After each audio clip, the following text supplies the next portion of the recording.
Niba Kagame akomeje kurisha ko yubatse urwego rw'umutekano, akwiye gutekerezwa ubundi buryo abanyarwanda babaho bafite ishema ryo kwitwa abanyarwanda badatewe ipfunwe n'amabi FPR yagaragarije isi yose. Aha rero niho ibisambo byumva ko bikomeye muri FPR byaboneye icyuho, maze si ukunyunyuza abaturage bityo bitanzitse. Usanga abagirana amasezerano batita ku nyungu za rubanda rugufi, icyo bitaho ni ugukamura abaturage gusa.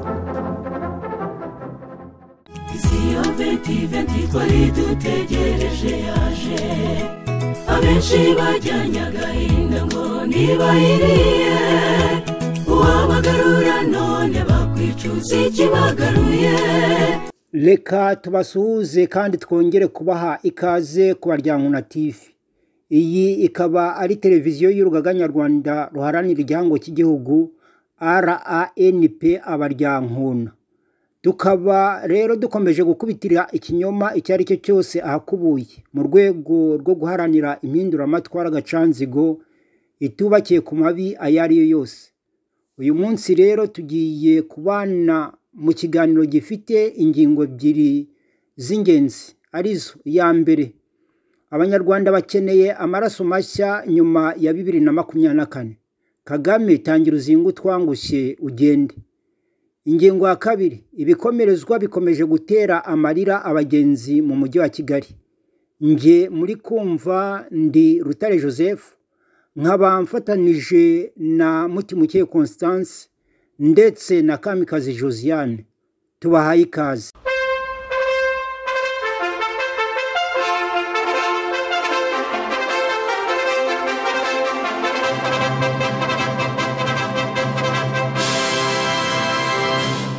Mu bihugu byateye imbere muri demokarasi bimaze kuba umuco ko abaperezida bahererekanya ubutegetsi mu mahoro. Uyu muco wo guhererekanya ubutegetsi mu mahoro ushingira ku ihame ry'uko nta muntu kamara ubaho, buri wese agira ibyo ashoboye n'ibyo adashoboye. Nyamara ibi mu Rwanda biracyari inzozi zidasohora. Abanyarwanda rero banyotewe no kubona Kagame azinga utwangushye akareka bakamukorera mu ngata kugira ngo ibyamunaniye bikorwe n'abandi. Gahunda nyinshi zirimo iterambere ry'ubukungu, imibereho myiza y'abaturage, imiyoborere myiza, kubungabunga ibidukikije n'izindi gahunda isi yose ipimiramo abaperezida. Gusa ibi bipimo byose byanyujijwemo Kagame ntiyapima nibaba. Birakwiye rero ko abanyarwanda batangira gutekereza ku mpinduka, bakitegura isimburana ku butegetsi mu mahoro hatagombye kuba nk'ibyabaye muri Sri Lanka. Iyi mpinduka igamije gushaka amaraso mashya mu mitegekere y'u Rwanda niyo yaduhagurukije nk'Abaryankuna, maze tubegeranyiriza impamvu 6 zigaragaza ko hakenewe amaraso mashya mu butegetsi bwa Kigali bwamunzwe na ruswa, ikimenyane n'icyene wabo, mu nyangire, igitugu n'andi mabi udashobora kurondora. Kamikazi. Urakoze cyane Bwana Rutare. Mu kwandika iki kiganiro twatangirira ku mvugo zihurirwaho n'abasesenguzi benshi bemeza ko mu Rwanda nta demokarasi ihari kuko nta n'amatora haba, ahubwo haba ikinamico. Abaturage bakajya mu matora ariko ikizavamo kizwi. Bakavuga ko ibyo gutora yes cyangwa no, icyatsi kibisi cyangwa ikijuju byagakwiriye kuba byararangiranye na Repubulika ya mbere, ariko byarimakajwe bihabwa intebe ku buryo FPR inkotanyi yazanye gahunda yo gutora yego cyangwa oya, nyamara oya itarimo. Ayo se ni amatora? Ubusesenguzi bwakozwe n'Abaryankuna bakorera mu mujyi wa Kigali bwagaragaje ko hashize iminsi itari myinshi mu Rwanda batangiye inkubiri yo gutegura amatora y'umukuru w'igihugu mu mwaka wa 2024. Bamwe batangiye kuvuga ko baziyamamaza, ariko ku rundi ruhande Perezida Paul Kagame yerekana ko agifite inyota y'ubutegetsi ndetse atiteguye kurekura. Mu magambo ye bwite yivugiye ko agishaka ubutegetsi no kugeza mu myaka 20 iri imbere. Impaka zo gutekereza ku bayobora abanyarwanda nyuma y'umwaka wa 2024 zikomeje kuba urudaca. Gusa zaje kwiyongera cyane nyuma y'aho Perezida Kagame avugiye ko yiteguye kongera kwiyamamaza no mu myaka 20 iri imbere. Ese uyu mugabo w'imyaka 65 arumvana nyuma y'uko azaba agize imyaka 85 azaba agikeneye gukomeza kuyoboza abanyarwanda inkoni y'icyuma akagumya kubakandamiza nk'uko yabikoze muri imyaka 28 ishize? Afite icyizere se ko abanyarwanda bazabyemera? Ni ikihe gishya se azazana kirenze icyo yazanye na mbere hose cyahoza abanyarwanda yahekuye, abo yagize imfubyi n'abo yagize abapfakazi? Musana Jean-Luc washinze ishyaka rya rubanda cyangwa People's Party ritarandikwa mu Rwanda afite uko abibona. Uyu munyapolitike aganira na Pax TV Ireme News yagize ati: ubutumwa Perezida Kagame yatanze bugaragaza ko agifite inyota y'ubutegetsi. Yakuriye inzira ku murima bamwe bikoreraga ibiseke bajya kumusaba ko yongera kwiyamamaza, abereka ko nawe abikeneye ndetse no mu myaka 20 iri imbere. Agasanga iyi ari imibare ipfuye cyane mu buryo bwose. Iyo urebye iki itegeko nshinga rya Repubulika y'u Rwanda ryatowe mu mwaka wa 2003 rigahindagurwa na Kagame mu mwaka wa 2015 hagamijwe gusa guhindura manda za Perezida wa Repubulika, iyo urebye icyo riteganya kuri izo manda zitarenga 2, nyamara usanga Kagame niba atirengagiza akeka ko abanyarwanda bose batazi gusoma, nyamara siko kuri kw'ibintu. Abanyarwanda barajijutse ndetse bazi icyo amategeko abagenera. Rutare: ingingo y'101 y'iri tegeko iteganya ko Perezida wa Repubulika atorerwa manda y'imyaka 5, ashobora kongera gutorerwa indi manda imwe. Ibi bivuze iki rero muri interpretation y'iri tegeko? Bivuze ko Kagame wabaye vice perezida mu cya 1994 agatorwa muri 2000 ngo abe perezida w'inzibacyuho, agatorwa muri manda ye ya mbere muri 2003 n'iya kabiri muri 2010, yagombaga kuva ku butegetsi muri 2017. Ariko siko byagenze, kuko we n'abambari be baricaye bahimbahimba ibinyoma ko abanyarwanda bakimushaka. Maze muri 2015 itegeko nshinga riratobangwa, yiha indi manda ya gatatu itabarwa, igomba kurangira muri 2024, hakabona gukurikizwa itegeko nshinga rishya mu ngingo yaryo y'101.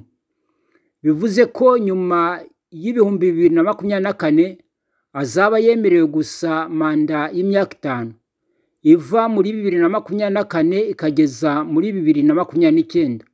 Ivugururwa inshuro imwe gusa, ni ukuvuga kuva muri 2029 kugeza muri 2034, bikaba birangiye. None nyiri imibare mike Kagame arumva ko iyo myaka 20 avuga azaba akiyamamaza izavaye, cyangwa arateganya kongera guhindura itegeko nshinga rikemeza ko azaba perezida ubuziraherezo, kugira ngo atazatakaza iminite akabazwa ubwicanyi yakoreye mu Rwanda, muri Repubulika Iharanira Demokarasi ya Kongo n'ahandi.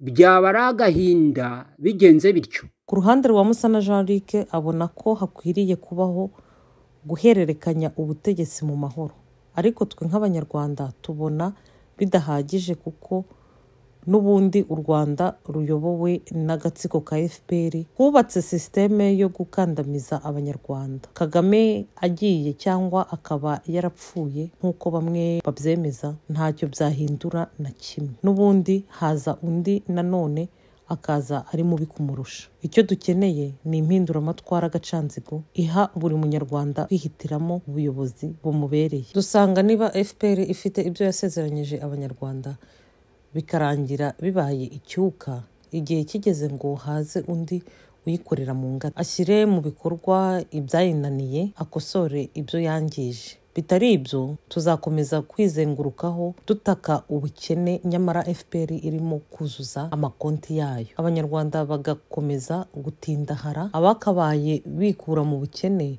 ikabashora mu businzi, muri za gisimenti n'ahandi. Mu busesenguzi twakoze twasanze hari abantu bashobora kuyobora neza ibihugu byabo, nyamara imiryango yabo yabananiye. Gutekereza ko ari ikindi FPR yakorera abanyarwanda cyayinaniye mu myaka 28 ishize kwaba ari ukwibeshya. Ibi rero nibyo bituma abanyarwanda bakomeje kugaragaza ko bakeneye amaraso mashya nyuma y'umwaka wa 2024, bityo Kagame akazinga utwangushye akabisa abandi bagashyira mu bikorwa ibyamunaniye. Nta yandi merekezo abanyarwanda bagiramo amahirwe uretse kubona FPR ihirima. Nk'abaryankuna tubona ko igihugu ari ikintu kinini cyane ku buryo kukiyobora bitandukanye no kuyobora private company. Ntabwo iki gihugu ari umutungo bwite wa Kagame. Abanyarwanda bakeneye ko ajya ku ruhande hakaza amaraso mashya, kandi aya maraso akaza afitiye umugambi mwiza abanyarwanda. Gukomeza kugundira ubutegetsi ngo ejo atavaho akayoboka inkiko nta njyana bifite, nta n'uwabyemera. U Rwanda rushaka gutera imbere kandi mu gihe cya vuba gishoboka rukeneye amaraso mashya kugira ngo wa muvuduko FPR yatangiranye ukaza kurangirira mu bwicanyi no gushora abanyarwanda mu macakubiri urangire, hatangire ubuzima bushyashya bw'u Rwanda burangwa n'ituze, ukuri n'amahoro. Ntabwo muri iki kiganiro tugiye kurondora imishinga ya baringa FPR yabeshya abanyarwanda, nko gucukura gazi metane mu kiyaga cya Kivu, kubaka ikibuga cy'indege cya Bugesera, Green Cities n'indi mishinga yose yagiye ibeshywa abanyarwanda ariko bikarangira bakamye ikimasa. Ahubwo turerekana uburyo abanyarwanda banyotewe no kubana mu mahoro bazira akarengane no gukandamizwa. Byaba bimaze iki se Kagame asize iyo systeme? Mu kwanzura kuri iyi ngingo rero twavuga ko nta kindi gikwiye abanyarwanda uretse kubona amaraso mashya afite icyo azahindura, haba mu bukungu, mu mibereho myiza, mu miyoborere myiza cyangwa mu kurengera ibidukikije. Niba Kagame akomeje kurisha ko yubatse urwego rw'umutekano, akwiye gutekerezwa ubundi buryo abanyarwanda babaho bafite ishema ryo kwitwa abanyarwanda, badatewe ipfunwe n'amabi FPR yagaragarije isi yose. Abanyarwanda bakeneye amaraso mashya ngo bakize igitutu, abahe ubwisanzure, haveho gufungirwa ubusa no kwicwa bya hato na hato. Nyamara nta kindi abicwa bazira uretse ibitekerezo byabo. Biragoye gutekereza iterambere rirambye, sustainable development, mu gihe abaturage baburaye. Reka twamamarize abaryankuna, turagaruka mu mukanya.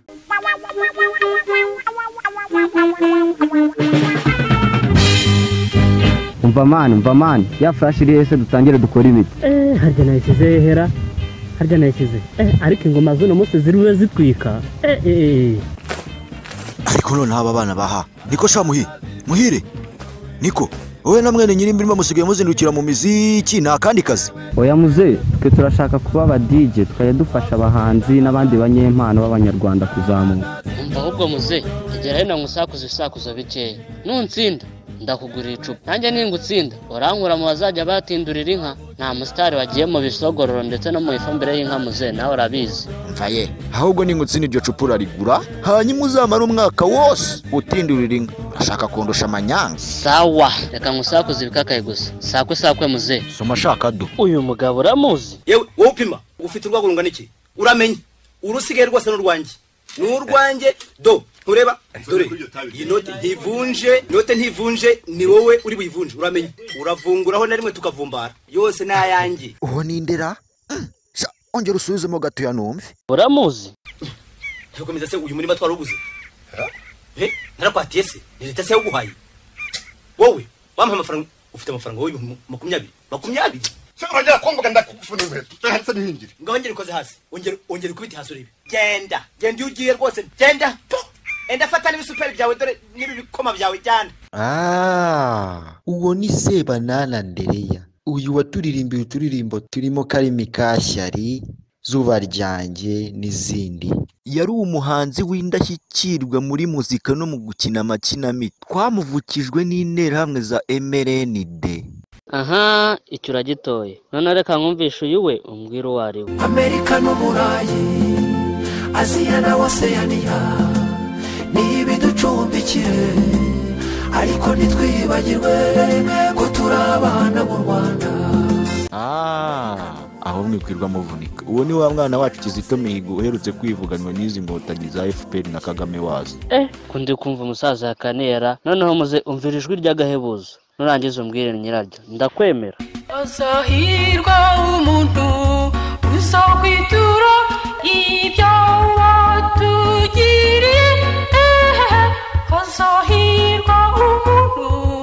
sha uwo mubyeyi yitwaga Rebeka yaririmbaga muri korali y'abadivantisite yihera abagenzi yo ku Muhima. Nawe yishwe n'interahamwe za MRND muri jenoside yakorewe abatutsi 94. umva mani umusaza ndabona urimo uramudebekera, nyamara arakurahira aho twinikaga. Rahira kutaramara umwaka urimo uratindurira inka wenyine. umva noneho muze umva uyu mugabo umbwira uwo ari we nawe umbwira ukuntu byamugendekeye. zagiye inshuti twabanaga Ya nawe ubonye abumbaza. Uwo ni Masabo Nyangezi. Inkotanyi za FPR zaramujurije arahunga. Umva wangu bakubyuma reka nkwereke. Wowe urazana ingoma za kera ukazibaza umuntu w'umuvi. Urabona hari ikintu wavanamo? Uzabona inkanguza ciwe n'amarira ya Yoshua arimo aririra imfubyi asengera abapfakazi bandagaye hirya hino mu bisagara. Ntuzibaze kubera iki isi nta mpinduka. Umva muze umva ko wigenje. Mbwirira itsinda ry'aba basore ni iri. Ndabona atari shesha. Noneho ndumiwe. Mva ko nigenje. Bandaga gashabizi mwene nyine imbirima nkozeho. Niko sha ibyo si bya bihungu byo mu kasharu byambara iminyururu mu ijosi inda bikambara ku mapantaro. Ibyo si byo numvise biririmba byitonganye. Icyo kiragutsinze. Cyakoze icupa ryo ndari guha ariko icyo gutindurira nkacyo nyivuyeho. Iryo tsinda ni itsinda rya Tafu Gang. Ni itsinda ritigeze rigirira umugisha ku butegetsi bwa FPR Inkotanyi. Zihora zibacunaguza. None ko numva nta ntera hamwe nta nkotanyi, ubu FPR ndayizinutswe. Ntinze kugera home. Bwa budarapo bwayo bwose mere yazanye mu rugo. Ndahita mbuta muri wese, ndahita mbuta mu musarani bwose.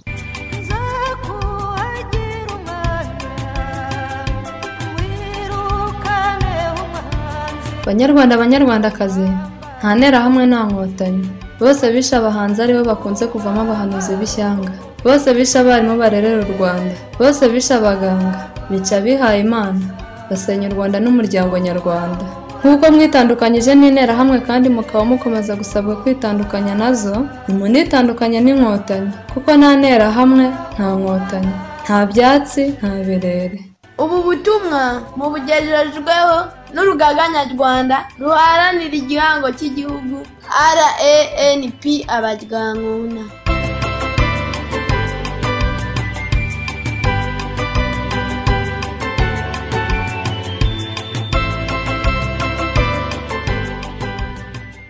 Dukomeje kubana namwe kuri televiziyo ikubitira ikinyoma hakubuye Abaryankuna TV. Ubu rero tukaba tugeze ku ngingo yacu ya kabiri igira iti ibikomerezwa bikomeje gutera amarira abagenzi mu mujyi wa Kigali. Baturage b'umujyi wa Kigali turabashimira kubwo gutanga ibitekerezo bigamije kunoza umurimo wo gutwara abantu. Turabizeza ko turimo kuganira n'inzego zibishinzwe na kampani zitwara abagenzi mu rwego rwo gushakira umuti nyawo iki kibazo cy'ingendo mu mujyi wacu. Murakoze. Ubu ni ubutumwa bw'umujyi wa Kigali ku bantu binubira imirongo miremire ikomeje kugaragara aho bategera imodoka, haba muri gare cyangwa ku byapa bya bisi zitwara abagenzi. Mutima ukeye. Iki ni ikibazo kirushaho gukomera uko bwije n'uko bukeye, kandi bikagaragara ko abafite inyungu muri aka kajagari bakomeye ku buryo gutekereza ko umuti wacyo uzaboneka mu mizo ya vuba byaba ari ukwibeshya. Bimaze kugaragara ko irondo rivanze n'ibisambo ku buryo bukabije, kugeza aho kwibaza ukwiye kuganyirwa n'utabikwiye bigoye cyane. Birababaje kubona umujyi wa Kigali ubeshya abaturage ngo hari abo urimo kuganira nabo, nyamara ari watanze isoko rya transport rimaze imyaka irenga 7 mu maboko y'agatsiko k'abantu bamwe. Ikibabaje rero ni uko usanga iserivisi ya transport mu mujyi wa Kigali irangwa n'igurishwa ry'abagenzi mu mihanda basoreye. Iki kibazo cy'ingutu cyugarije abatuye n'abagenda umurwa mukuru w'u Rwanda nicyo cyatumye twegera impuguke kugira ngo zidufashe gukubitira ikinyoma ahakubuye nk'uko twabyiyemeje nk'Abaryankuna. Muri rusange iki kibazo kirushaho kuba ingutu iyo wibutse ko umuturage aba yishyuye mbere amafaranga ye akabikwa, akagaraguzwa agati, agatonda imirongo igihe kirekire, cyangwa akururizwaho ibiciro bitari ngombwa bitewe n'uko amasaha yabaye maremare, imodoka zikaba nazo atari uko zabuze ahubwo kubera ko umushinga wo gutwara abantu wizwe nabi. Ubu ikibabaje ni uko iki kibazo cyamaze kwinjira mu turere twose kandi ugasanga nta kindi kibyihishe inyuma uretse kuba abatekerereza abaturage bo bataribwa n'iki kibazo kuko badatega za twegerane na za shira umuteto. Yaba umujyi wa Kigali yaba na Rura usanga bose basinya amasezerano abogamiye ku bikomerezwa byo muri FPR bishaka gusakuma agafaranga kose k'abaturage, ariko kubaha ibyo bagombwa bigakomeza kuba ingorabahizi kugeza ubwo abaturage bamwe bahisemo kujya bigendera n'amaguru.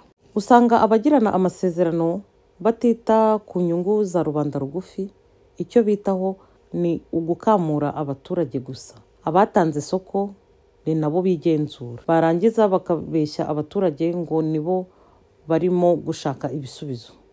Ni gute washaka igisubizo cy'ikibazo udafite? Bumva abanyarwanda ari injiji bingana gute ku buryo batabona akarengane bakorerwa? Icyizere cyo gushyira iherezo kuri aka karengane ni ikihe? Reka tubirebe. Umusesenguzi akaba n'umunyamakuru ubimazemo igihe, Karegeya Jean Baptiste Omar, asanga umuturage azahara kabiri kuko aba yarishyuye bisi yakenera kwimutwara akayibura, bikangombwa ko yishyura moto ihenze cyane.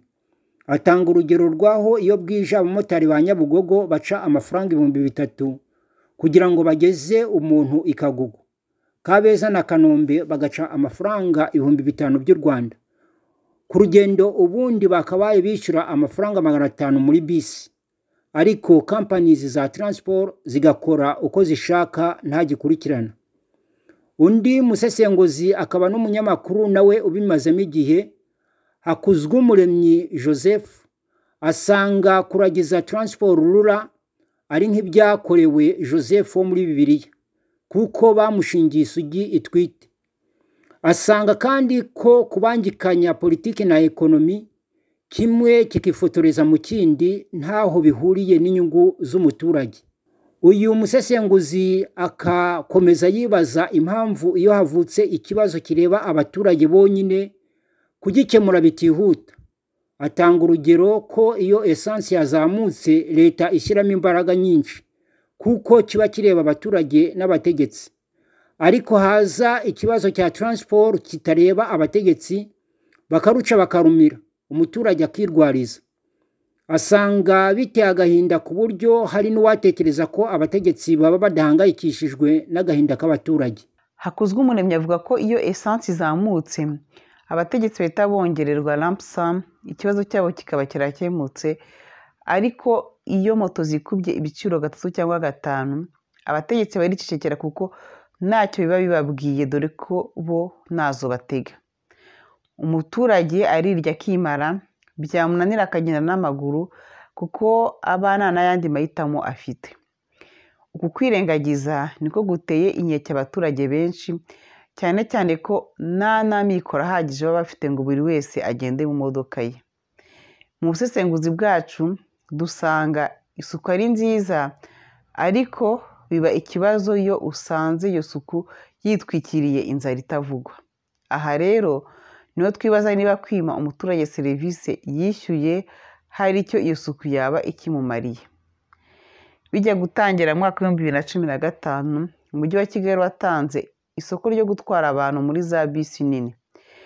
Birumvikana ko ryahawe Lieutenant Colonel Twahirwa Dodo muri kompanyi ye yitwa RFTC, rihabwa kampani yitwa Royal n'inda yitwa KBS hamwe na Jali Transport Company.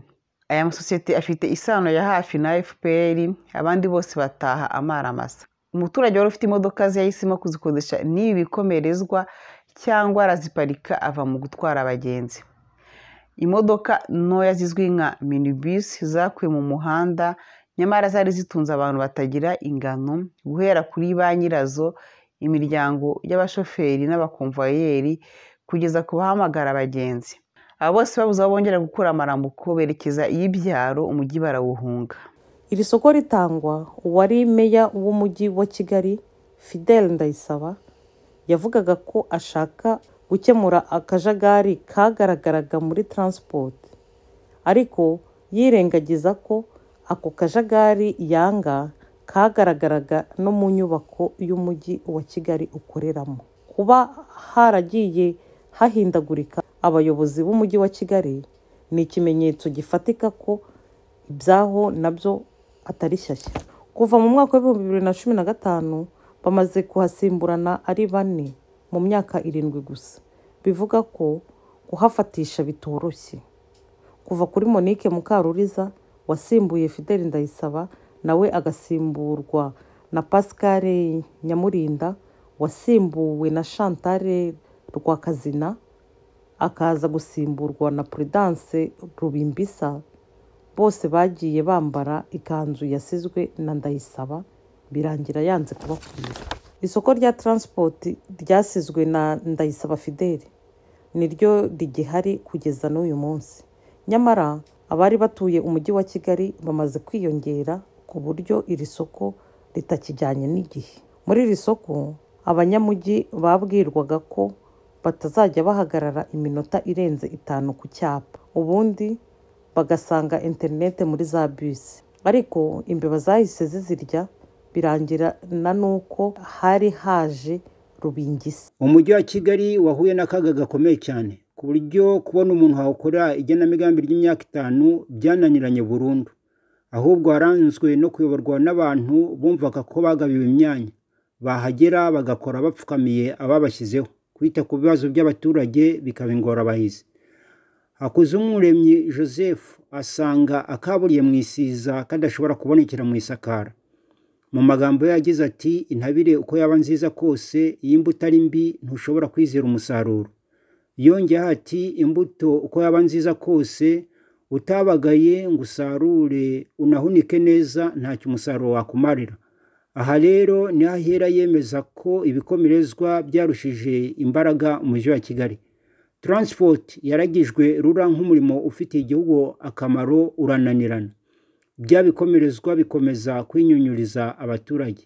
Bityo yanzura agira ati, kuba rura itanga raporo muri primatire nabyo ntacyo bifasha abaturage. Ku rundi ruhande, rura yakabaye ishyiraho imirongo migari yagiye iyoborwa n'abasirikare badafite ubunararibonye mu kuyobora ibigo, bakananiranwa n'inama y'ubutegetsi, kugeza ubwo uyu munsi yoborwa by'agateganyo na Deo Muvunyi utagira inama y'ubutegetsi Board of Directors kuva mu kwa mbere k'uyu mwaka. Birumvikana rero ko ntacyo iki kigo wagitegaho mu gihe kitagira ubuyobozi buhamye. Aha rero niho ibisambo byumva ko bikomeye muri FPR byaboneye icyuho, maze si ukunyunyuza abaturage bitya bitanzitse. Kuba rero akajagari karaje mu miyoborere katumye abaturage bahura n'uruhuri rw'ibibazo. Mu kwanzura rero twabwira ko iyi transfer ireberwa mu ikanzu ya Fidèle Ndayisaba ikwiye kuvaho, abamusimbuye bakadadesha amakanzu abakwira.